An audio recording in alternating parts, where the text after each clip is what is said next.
Hey guys, welcome back. Today I am excited to finally be able to share with you guys these dual brush pens that I got from Amazon, obviously.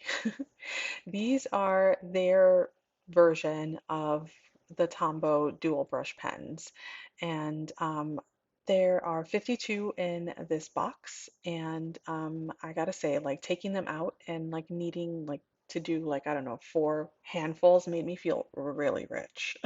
Like, you know how in those movies that people are just like throwing money in the air and like rolling around in their bed. Like, if I could roll around in my bed with all these markers, like it would have been a happy moment. But in any case, it just felt like I had a lot of markers. When you get the Tombows, they're like $3 or $4 each, depending on where you buy them from.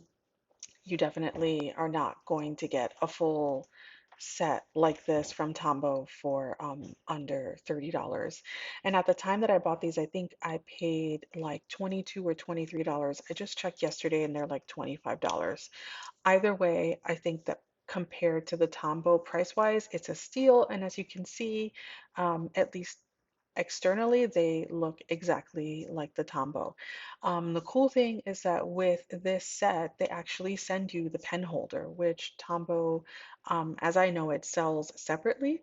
So that was an added bonus. One thing that I noticed right away when I unpackaged these markers was that they are not labeled with any kind of like color identifying details. So no numbers, no color names or anything like that. So to remedy that situation, I decided that I would number them myself.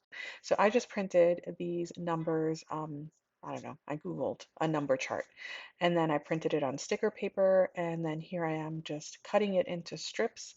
And then I will then cut the individual numbers and mark my brush pens. When I was done putting the sticker numbers on each of the pens, I realized that like the adhesive on my sticker paper wasn't so great. So I went over each of the stickers with a little bit of tape just so that the numbers wouldn't fall off. We'll see how long it lasts. I think it'll be just fine, and it's not too distracting from an aesthetic point of view if that's important to you.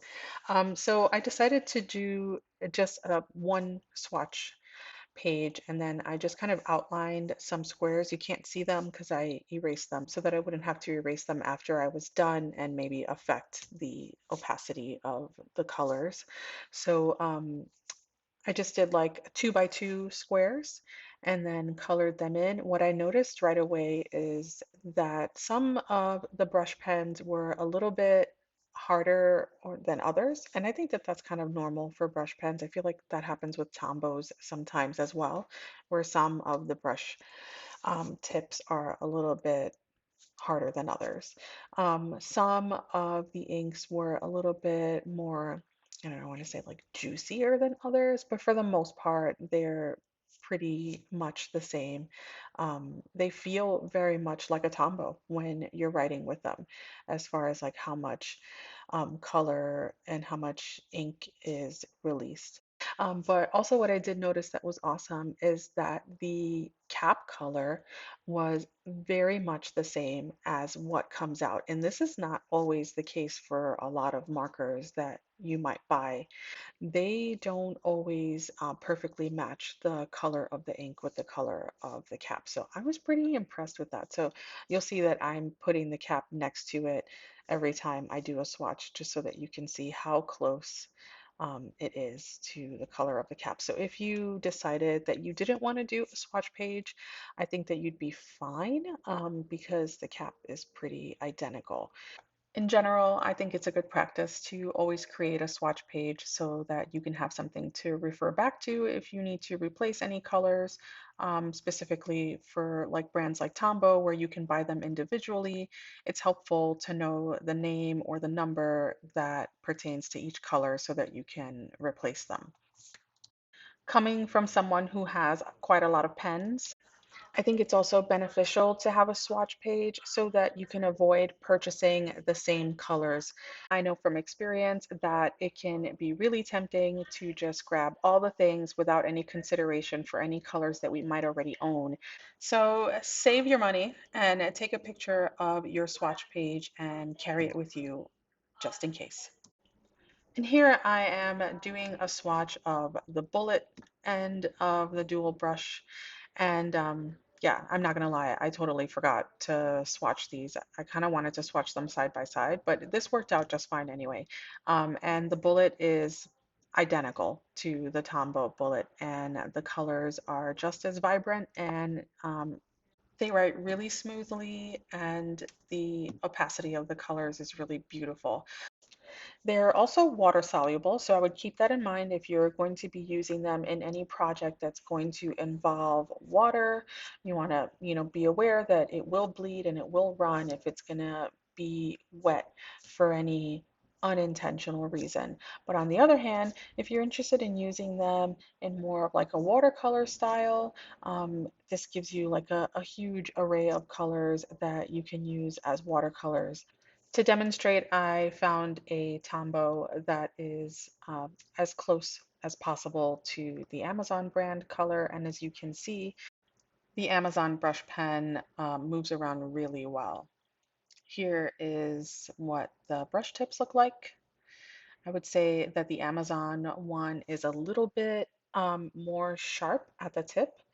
I'm not sure, how long that sharpness will last. I guess only time will tell, and time and usage.